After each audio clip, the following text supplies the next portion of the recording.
Shalom teman-teman terkasih sekalian dalam Kristus.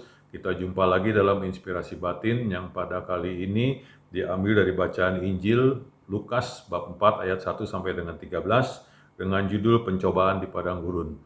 Nah, di dalam bacaan tadi dikisahkan bahwa sebelum Yesus melaksanakan karya penyelamatannya, Roh Kudus membawa Yesus ke padang gurun untuk berpuasa selama 40 hari.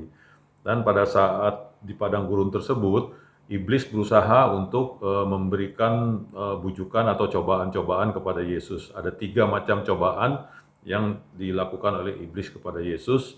Yang pertama adalah karena orang berpuasa pasti lapar, jadi iblis membujuk Yesus untuk cobaan pertama adalah merubah batu menjadi roti.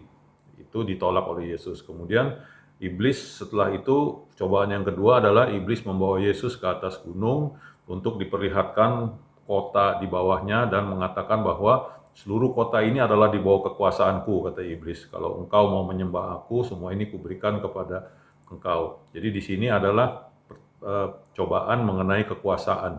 Kemudian cobaan yang ketiga dari iblis adalah iblis mengatakan Yesus untuk loncat dari atas gunung dan yakin bahwa nanti Tuhan akan mengirim malaikat-malaikatnya untuk mencegah agar Yesus kakinya pun tidak akan terantuk oleh batu.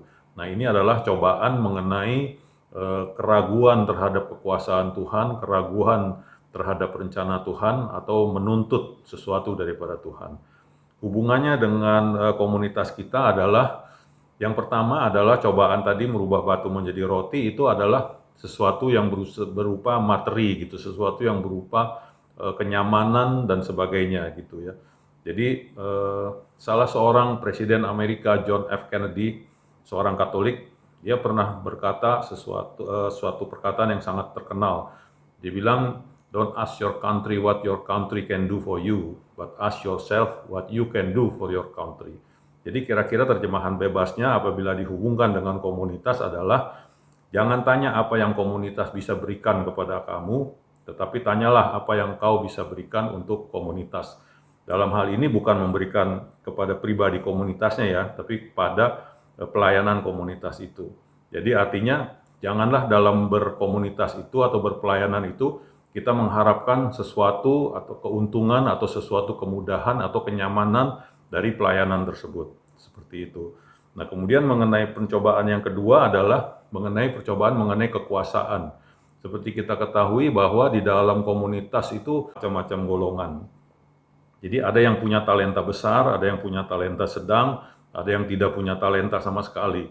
Kemudian ada juga yang mungkin sebagai anggota biasa saja, ada yang hanya simpatisan, ada yang menjabat ketua seksi, malahan ada yang menjabat sebagai ketua umum, dewan pembina, dan sebagainya. Nah, di sini, di dalam cobaan kedua itu adalah cobaan kekuasaan. Jadi janganlah kita, karena kita punya talenta besar, atau karena kita punya kekuasaan besar, sehingga kita menyombongkan diri kita. Itu sesuatu kesombongan rohani, seperti itu.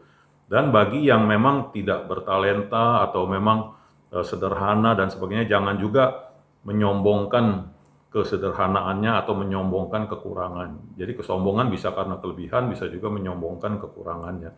Jadi di percobaan kedua ini ditekankan untuk tidak memanfaatkan kekuasaan, tidak sombong atau rendah hati. Seperti di dalam gereja Katolik, kita tahu di dalam hierarki gereja Katolik, paus adalah pimpinan yang tertinggi.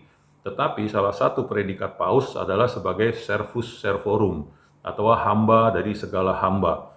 Jadi artinya di sini paus memberi teladan bahwa walaupun dia sebagai seorang pimpinan yang tertinggi, tapi dia sekaligus juga menjadi pimpinan yang terendah dari yang terendah.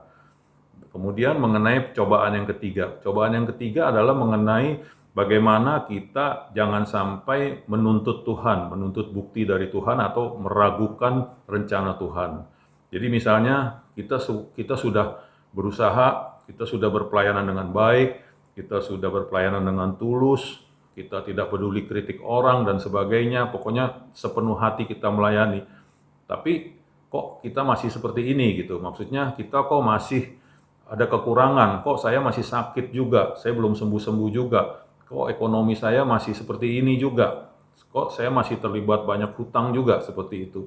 Jadi seolah-olah kita berpelayanan dengan tujuan menuntut supaya Tuhan mengabulkan apa yang kita mau gitu. Jadi ini artinya kan bahwa kita meragukan akan rencana Tuhan yang akan indah pada waktunya. Jadi kita memaksa Tuhan untuk supaya mengikuti atau memberi imbalan atas apa yang kita lakukan.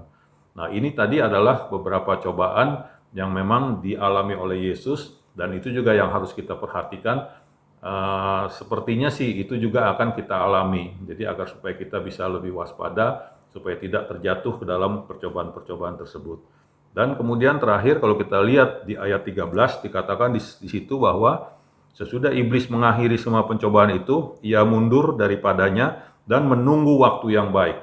Jadi iblis menunggu waktu yang baik. Jadi bukan berarti cobaan tersebut kita sudah bisa atasi kemudian kita terbebas.